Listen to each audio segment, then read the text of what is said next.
امام علیہ السلام نے فرمایا مجھے تعجب ہے اس شخص پر کہ جو 4 چیزوں میں مبتلا ہے لیکن 4 چیزوں سے پناہ کیوں نہیں لیتا. یہ جو 4 چیزیں امام نے بیان فرمائی ہیں یہ ہمارے زندگی کے سارے پرابلم ان 4 چیزوں میں، ان میں سے کوئی ایک ہی ہوتا ہے کہیں نہ کہیں زندگی میں مسئلہ.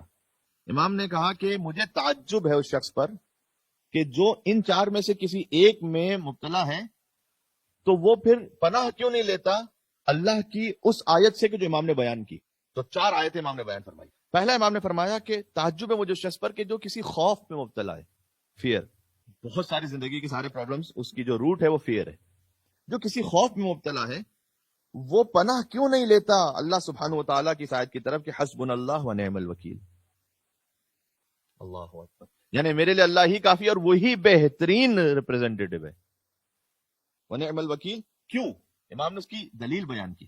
امام نے کہا کہ اس لیے کہ جیسے ہی اللہ نے کہا ہے کہ حسبنا اللہ و نعم الوکیل، سمعت اللہ عز و جل، تو میں نے اللہ عز و جل کو سنا کہ اللہ نے اس کے فوراً بعد یہ کہا. اچھا، یہ بھی امام علیہ السلام نے یہ نہیں فرمایا یہاں پر کہ میں نے قرآن میں پڑھا کہ اللہ عز و جل نے یہ کہا، میں نے اللہ کو سنا.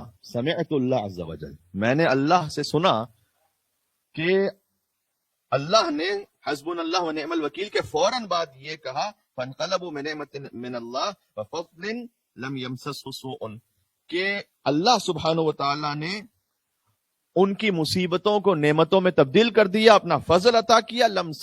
لم یمسسہ بسوء یا سوء، کوئی برائی، کوئی شر اب پہنچے گا نہیں اس تک کہ جس نے اللہ سبحانہ و تعالیٰ کو اپنا وکیل بنا لیا ہے.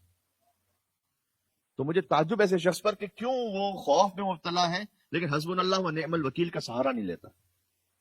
اب یہاں امام علیہ السلام نے یہ نہیں فرمایا کہ کتنی مرتبہ اس کو پڑھو یا کیا، بہرحال یہ پڑھنا بھی ہے اور اس پر ایمان بھی رکھنا. پھر دوسرا فرمایا تعجب ہے مجھے اس شخص پر کہ جو کسی قسم کے غم میں مبتلا ہے. ایک مرتبہ ہوتا ہے خوف، فیئر، ایک مرتبہ ہے انگزائٹی، غم. تو وہ اللہ کے اس کلام کی طرف پناہ کیوں نہیں لیتا؟ آپ کو سب کو یاد ہے کلام لا الہ الا انت سبحانک انی کنت من الظالمین، سورہ انبیاء کی آیت نمبر 87، کہ خدا کے سوا کوئی معبود نہیں، یقیناً میں ظلم کرنے والوں میں سے تھا. وہ یہ کیوں اس پر پناہ نہیں لیتا اللہ کے اس کلام سے؟ اس لیے کہ میں نے فوراً سنا کہ اللہ سبحانہ و تعالیٰ نے اس کلام کے بعد ارشاد فرمایا فاستجبنا له ونجیناہ من الغم، غم تھا اگر، وکذالک ننجی المؤمنین، کہ ہم استجابت کرتے ہیں، دعا کو قبول کرتے ہیں اور غم سے نجات عطا فرماتے ہیں، اور ہم مومنین کو ایسے ہی نجات عطا کیا کرتے ہیں. تو اگر کوئی غم میں ہے، کسی بھی قسم کے آپ دنیا کے غم میں مبتلا ہے، تو امام نے کہا کہ تم اس آیت کی طرف پناہ کیوں نہیں لیتے، لا الہ الا انت سبحانک انی کنت من الظالمین. تیسرا امام نے فرمایا کہ اگر کسی کے ساتھ کوئی فراڈ ہوا ہے، مکر ہوا ہے، کوئی دھوکہ ہوا ہے. دیکھیں میں نے کہا کہ ہماری زندگی کے سارے مسئلے یہیں گھوم پھر کر آتے ہیں. کبھی فیئر ہے، کبھی کوئی سورو غم ہے، انزائٹی ہے، کبھی کسی نے کوئی چیٹ کر دیا آپ کے ساتھ، کوئی دھوکہ کیا ہے، کوئی مکر کیا ہے. امام نے کہا جس کے ساتھ مکر ہوا ہے وہ اللہ کے اس کلام کی طرف پناہ کیوں نہیں لیتا کہ وہ فوض امری اللہ ان اللہ بصیر بالعباد، میں تو اپنے سارے کام اللہ کے سپورٹ کرتا ہوں، سارے معاملات اللہ کے سپورٹ کرتا ہوں. ان اللہ بصیر بالعباد، اللہ سبحانہ و تعالیٰ اپنے بندوں کو خوب جاننے والا ہے.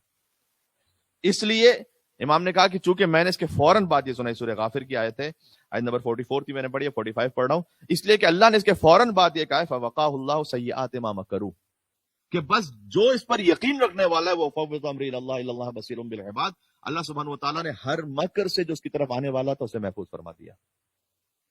تو وہ کیوں نہیں پناہ لیتا اس قول کی طرف؟